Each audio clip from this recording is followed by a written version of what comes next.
This semester, I had a young man get up in class, a young African-American man who plays basketball here at Valley College. He gets up to do his cultural artifact presentation, and he says to the class, growing up I had a perfect life. Great mom and dad, so I thought. My dad was a successful producer. We had lots of money. I never wanted for anything. Life was great. Until one day my mom and I were out and we stopped by home, an unplanned stop. We were out running errands or something, and my mom decided we needed to go home. And when we got home, my father, who was not expecting us, we found effing the nanny. My life ended that day. My mom and I have been on our own ever since.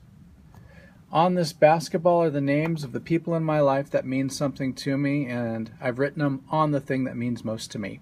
Basketball. I love basketball. Anyways, this young man comes to class when he pleases, doesn't come to class when he pleases, hardly does anything. When he does show up, his hair is always a different color. Sometimes it's pink, sometimes it's electric blue, sometimes purple, sometimes green. He's got a personality that everybody in the class, including myself, can't help but really like. Anyways, that made it all the more difficult when he came to my office and he had that piece of paper just this week, that piece of paper that actually it was last week, the piece of paper that I have to sign so his coaches know that he is or is not doing his academic work.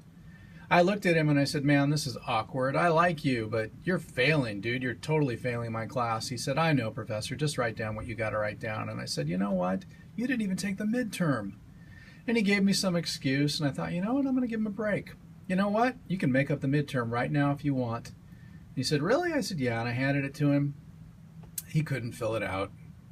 He looked at me and he said, Professor, man, thanks for this, but, you know, I don't know the answers. I said, you know what? Take it home, study it, come back to my office, and I'll let you do it again. He said, really? I said, yeah. And truth be said, the only reason I did this was the conviction I took away from the Teaching Men of Color workshop. Anyways, I didn't think he would take me up on my offer, but he showed up and he took the test and got a 31 out of 32. I know what you're thinking. Yeah, of course he did well in the midterm. You gave it to him. Regardless, it required effort. It was a fill-in-the-blank midterm. He had to memorize a bunch of information, and he got a 31 out of 32. I know some of you are also probably thinking, you got a free lunch. Absolutely not. He's not going to get a B or an A in my class. He might pass my class if he proves to me that he learned what it is my job to teach him. And I take that from my own personal experience in graduate school. I was getting a C in one of my graduate courses, which, as you know, if you've gone to graduate school, which I assume most of you have, if you go to graduate school and you get a C, you're on academic probation. If you get 2 C's, you're out. A C is considered an F. 2 weeks before Christmas break, 1995, actually 94, I think, no, 95, I was getting a C in a class. So I went to the professor and I said, look, I can appreciate your grading structure and system, and I'm going to own what I get, but I need to know if I'm going to fail your class, because if I am, I need to start looking for another job other than teaching here at the university. The professor looked at me and said, if you prove to me you learn what it is my job to teach you, I will give you a B-. And I earned that B-, and I'm so thankful for that. Which made me think of another situation here at Valley College. In 1992, when I was a student at Valley College, I had a professor named Zev Garber, Philosophy 1.